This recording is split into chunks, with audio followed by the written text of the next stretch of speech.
പൂജ cricket ടൂർണമെൻറ്റിൻ്റെ first prize അത് KTK എന്നറിയപ്പെടുന്നത്. KTKയുടെ first മാച്ചിൽ നമ്മൾ നന്നായിട്ട് പെർഫോം ചെയ്ത് സെക്കൻഡ് മാച്ചിലേക്ക് എത്തിയിട്ടുണ്ട്. ഇതൊരു 5-6 മാച്ച് നമ്മൾ കഴിഞ്ഞാൽ ഫൈനലിലെത്തുകയും ഫൈനലിലെത്തുന്ന 2 ടീമുകളാണ് പൂജയിലേക്ക് ക്വാളിഫൈ ചെയ്യുന്നത്, പൂജ ക്രിക്കറ്റ് ടൂർണമെൻറ്റ് കളിക്കാൻ വേണ്ടി.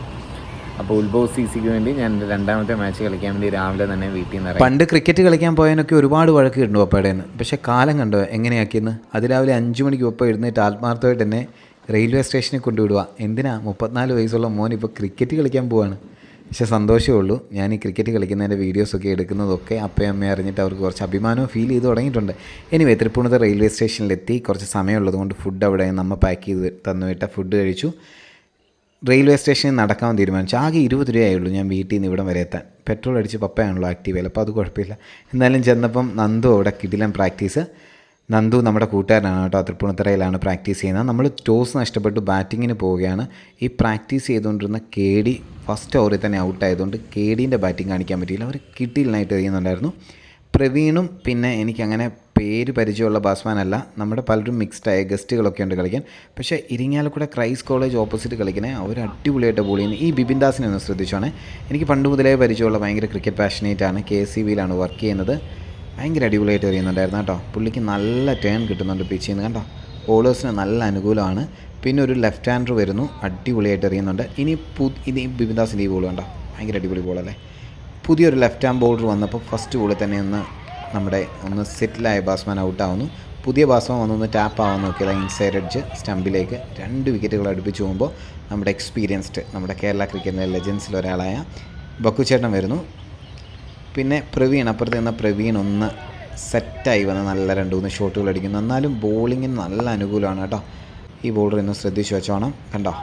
ലെഫ്റ്റ് ഹാൻഡർക്ക് ഓഫ് സ്പിന്നും റൈറ്റ് ഹാൻഡർക്ക് ലെഗ് സ്പിന്നും ആക്ഷൻ മാറ്റി എറിയുന്നു. ബക്കുച്ചേട്ടൻ ഒന്ന് സെറ്റായതിനു ശേഷം പിച്ചിൽ നിന്ന് സപ്പോർട്ട് ബോളേഴ്സിന് കിട്ടുമ്പോൾ പോലും നന്നായിട്ട് ലെങ്ത് നോക്കി കളിക്കുന്നുണ്ടായിരുന്നു. പ്രവീണാണേലും കിട്ടുന്ന സമയങ്ങൾക്കൊക്കെ ഗ്യാപ്പ് നോക്കി നന്നായിട്ട് കളിച്ചു തുടങ്ങി കണ്ടോ. അവരുടെ ഫീൽഡിങ് എഫേർട്ടൊക്കെ എനിക്ക് ഈ ടീമിനെ ഭയങ്കരമായിട്ട് ഇഷ്ടപ്പെട്ടു കേട്ടോ. നമ്മുടെ ഫസ്റ്റ് ഇന്നിങ്സ് കഴിച്ചപ്പോൾ 25 ഓവറിൽ നമ്മൾ 175 റണ്ണാണ് സ്കോർ ചെയ്തത്. ഇത്തവണ മാച്ചിൽ അൻലേട്ടൻ ഇല്ലാത്തതുകൊണ്ട് ഞാനാണ് കേട്ടോ തുടങ്ങിയത്. എനിക്ക് സെക്കൻഡ് ബോളിൽ ബൗണ്ടറി അടിച്ച ബാറ്റ്സ്മാനെ 3ാമത്തെ ബോളിൽ ഞാൻ സ്റ്റമ്പിലേക്ക് തന്നെ എറിഞ്ഞാണ്. അത് ബോഡിയെ തട്ടി, ലെഗ് സൈഡിലേക്ക് പോയി ബോഡിയെ തട്ടിയത് സ്റ്റമ്പേ കയറി. പിന്നെ ഞാൻ സ്വിങ് കിട്ടുമെന്ന് കരുതി കുറച്ച് മുന്നിലെറിഞ്ഞ ബോളുകളൊക്കെ നന്നായിട്ട് അവർ കളിച്ചു. നമുക്ക് പിച്ചിൽ നിന്ന് വലിയ സപ്പോർട്ടൊന്നും ഇല്ലായിരുന്നു കേട്ടോ. എൻ്റെ കൂടെ എറിയുന്ന മൻസൂറാണ് ISPL പ്ലെയർ. ഞങ്ങൾ ഒരുമിച്ച് കളിച്ച് നല്ല ശീലമുണ്ട് പണ്ട് കൊടുങ്ങല്ലൂർ ഏരിയയിലൊക്കെ വെച്ച്. പക്ഷേ പുള്ളി ഇപ്പോൾ ഒരു പ്രോ ലെവൽ പ്ലെയറാണ്.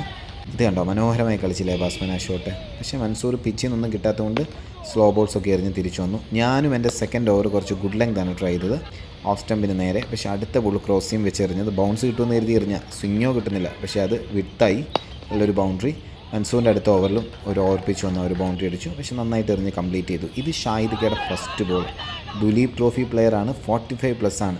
നമുക്ക് പിച്ചിൽ നിന്ന് വലിയ സപ്പോർട്ടൊന്നും കിട്ടാഞ്ഞിട്ടും ആളുടെ എക്സ്പീരിയൻസ് വെച്ചിട്ട് ഭയങ്കര ബ്രില്യൻ്റായിട്ട് എറിഞ്ഞു. ആളുടെ കൂടെ അപ്പുറത്ത് നമ്മുടെ ഒരു യങ് ടാലൻ്റാണ് എറിഞ്ഞുകൊണ്ടിരിക്കുന്നത്. എന്നാലും നമ്മുടെ ക്രൈസ്റ്റ് കോളേജിലെ പിള്ളേരെ നല്ല ഭംഗിയായിട്ട് കളിക്കാൻ ശ്രമിക്കുന്നു. ഇടയ്ക്ക് വീണ് കിട്ടുന്ന ബോൾ അവർ അടിപൊളിയായിട്ട് കളിക്കുന്നുണ്ട് കണ്ടോ. ഈ ഷോട്ട് കണ്ടോ, നന്നായിട്ട് കളിച്ചില്ലേ. പക്ഷേ അപ്പുറത്തെ സൈഡിൽ നിന്ന് ഷാഹിദ്ക്കാനെ അറ്റാക്ക് ചെയ്യാൻ അവർക്ക് പറ്റണില്ല. അവർ ട്രൈ ചെയ്തിട്ടും നന്നായിട്ട് എറിയുന്നുണ്ടായിരുന്നു. പക്ഷേ എക്സ്ട്രാസും ഫീൽഡിങ് മിസ്റ്റേക്കുമായിട്ടൊക്കെ കുറേ റണ്ണുകൾ പോകുന്നുണ്ട് കണ്ടോ. എത്ര രസമായിട്ടാണ് ഷാഹിദ്ക്ക് എറിയുന്നത്. ബക്കുച്ചേട്ടൻ്റെ ഒരു ബോളിൽ അവിടെ ഒരു ക്യാച്ച് ഡ്രോപ്പ് വന്നു. പക്ഷേ അപ്പുറത്തെ സൈഡിൽ നിന്ന് അവർക്ക് കിട്ടുന്ന അവസരങ്ങളെല്ലാം അവർ മാക്സിമം യൂസ് ചെയ്യുന്നത്. മനോഹരമായ സ്വീപ്പ് 6. സോ 175 അടിച്ചാൽ പോരെ, അവർ റണ്ണേ ബോൾ വെച്ച് കളിക്കുന്നുണ്ട്. ഇതാണ് പിന്നെ അവരുടെ ഫസ്റ്റ് ഡൗൺ വന്ന ബാറ്റ്സ്മാൻ ഒരു മിസ്റ്റേക്ക് പറ്റിയത്. CR വന്നു, രാകേഷ് CR. പുള്ളി വന്ന് ആദ്യത്തെ ഓവറിൽ തന്നെ നമുക്കൊരു ബ്രേക്ക് ത്രൂ എടുക്കുന്നു. പക്ഷേ റണ്ണേ ബോൾ മതി കേട്ടോ. ഇടയ്ക്ക് ഇങ്ങനെയുള്ള ബൗണ്ടറികൾ പോകുന്നതുകൊണ്ട് അവർക്ക് വലിയ ബുദ്ധിമുട്ടും ടെൻഷനൊന്നുമില്ല.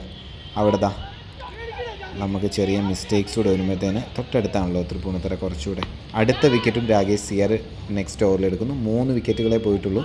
അവർക്ക് ആ സമയത്ത് ഒരു 40 റണ്ണ് മതി, 48 ബോളിൽ. അങ്ങനെയുള്ള സിറ്റുവേഷനിലേക്കാണ് എത്തിയിരിക്കുന്നത്. നല്ല ഭംഗിയായിട്ട് അവർ സിംഗിൾസൊക്കെ ഓടി ഇടയ്ക്ക് റണ്ണൗട്ട് ചാൻസസ് ഒക്കെ കിട്ടുന്നത് നമുക്ക് നമുക്ക് ഭാഗ്യമില്ലാത്ത പോലെയാണ് തോന്നുന്നത്. നല്ല ബോളുകൾ വരുമ്പോൾ അത് വിക്കറ്റ് ആവണില്ല. ദാ ഇവിടെ ഒരു ക്യാച്ച് ഡ്രോപ്പ്. പക്ഷേ ആ റോബിൻ എന്നാണ് തോന്നുന്നു ആ പയ്യൻ്റെ പേര്. ഭയങ്കര രസമായിട്ട് അവൻ കളിക്കുന്നുണ്ടായിരുന്നു കേട്ടോ. ഇതൊരു മനോഹരമായ 6. ഫോൺ തട്ടി വീഴാൻ ഭാഗ്യമായി. പക്ഷെ അപ്പോഴും അവൻ നന്നായിട്ട് നമ്മുടെ യങ് ടാലൻറ്റ് അവൻ നന്നായിട്ട് എറിയാൻ ട്രൈ ചെയ്യുന്നുണ്ട് കേട്ടോ. പക്ഷേ ഈ റണ്ണേ ബോൾ ആകുമ്പോൾ ഉണ്ടാകുന്ന പ്രശ്നമുണ്ടല്ലോ, വിക്കറ്റുകൾ വന്നില്ലെങ്കിൽ ശരിയാവില്ല. ഷാഹിദിക്ക് രണ്ടാമത്തെ സ്പെല്ല് വന്നിട്ട് വീണ്ടും ബ്രില്യൻ്റ് ആയിട്ട് എറിയുന്നു. അവിടെയാണ് റോബിൻ ഔട്ടാവുന്നത്. ഒരു ഭയങ്കര എക്സലൻറ്റ് ഇന്നിങ്സ് ആയിരുന്നു കേട്ടോ. അവൻ്റെ ഇന്നിങ്സോ ഫസ്റ്റ് ഓൺ വന്ന ബാറ്റ്സ്മാൻ്റെ ഇന്നിങ്സ് കൂടെ ചേർന്നിട്ടാണ് ആ കളി അങ്ങനെ ആയിപ്പോയത്. നമ്മുടെ ബോളിംഗ് സൈഡ് കണ്ടു കഴിഞ്ഞാൽ നിങ്ങൾക്ക് മനസ്സിലാവുമല്ലോ, അടിപൊളിയായിട്ട് എറിയുന്നുണ്ടായിരുന്നു. ബക്കുച്ചേണ് പിന്നെ സെക്കൻഡ് സ്പെല്ല് വന്നിട്ട് ഭയങ്കര ബ്രില്യൻ്റ് ആയിട്ട് എറിഞ്ഞു. ഞാൻ എന്നെ ഒരു ഓവർ കൊണ്ടുവന്നാണ് ഞാൻ 2 ബോൾ യോർക്കർ എറിയാൻ ട്രൈ ചെയ്തു. 2 ബോൾ ഒരു മനോഹരമായിട്ട് ബൗണ്ടറി അടിച്ചു. ഞാൻ വന്നപ്പോഴത്തേക്ക് 23 റണ്ണ് മതി അവർക്ക് ജയിക്കാൻ. പിന്നെ ഞാൻ ഗുഡ് ലെങ്തിലേക്ക് തിരിച്ചു വന്നു. അതിനകത്തൊരു ബോൾ ഇതൊരു റണ്ണൗട്ട് ചാൻസിൽ മൻസൂർ എറിഞ്ഞ ത്രോ, അത് ചുറ്റു പോലെ പോയി, അത് ബൗണ്ടറി ആയി.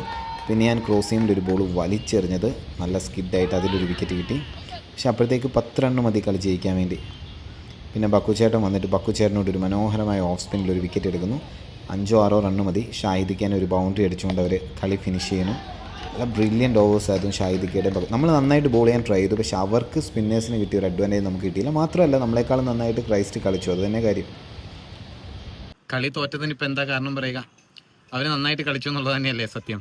കാരണം അവർ ആ ഫസ്റ്റ് വിക്കറ്റ് പോയതിന് ശേഷമുള്ള പാർട്ട്ണർഷിപ്പ് ഭയങ്കര ഇമ്പോർട്ടൻ്റ് ആയിരുന്നു. നന്നായിട്ട് കളിച്ചു, റണ്ണേ ബോളും മതിയെന്ന് മനസ്സിലാക്കി അത് തന്നെ കളിച്ചു, കുറേ അഡ്വാൻറ്റേജ് എടുത്തു. പിന്നെ നമ്മുടെ ഫീൽഡിങ്ങിലൊക്കെ ചെറിയ മിസ്റ്റേക്സ് വന്നു, അവർക്ക് കളിയിൽ ഓവറോൾ മുൻതൂക്കം. അവസാനം നമ്മൾ വീണ്ടും ട്രൈ ചെയ്തു, പക്ഷെങ്കിൽ നോ ചാൻസ്. അങ്ങനെ KTKയിൽ നമ്മൾ രണ്ടാമത്തെ മാച്ച് തോറ്റ് പുറത്താവുകയാണ്. മാച്ച് കഴിഞ്ഞ് നമ്മൾ നേരെ ഡെക്കത്തലാൻ പോയി. ജോമോനും വന്നിട്ടുണ്ടായിരുന്നു. അതിനുശേഷം 5:30 വേണാട് കയറാൻ വേണ്ടി തൃപ്പൂണിത്തുറ വന്ന് നിൽക്കുന്ന എൻ്റെ അവസ്ഥ കണ്ടോ, എന്തോരം തിരക്കാണല്ലേ വേണാടിന്. പിന്നെ ഞാൻ 6:30 ട്രെയിന് കയറി 8:30 ആയപ്പം തിരുവല്ലയിലെത്തി. പിന്നെ 8:45 ബസ്സിന് കയറി 9:30 ആയപ്പോഴാണ് തിരിച്ച് വീട്ടിലെത്തിയത്. വാട്ട് എ ഡേ അല്ലേ.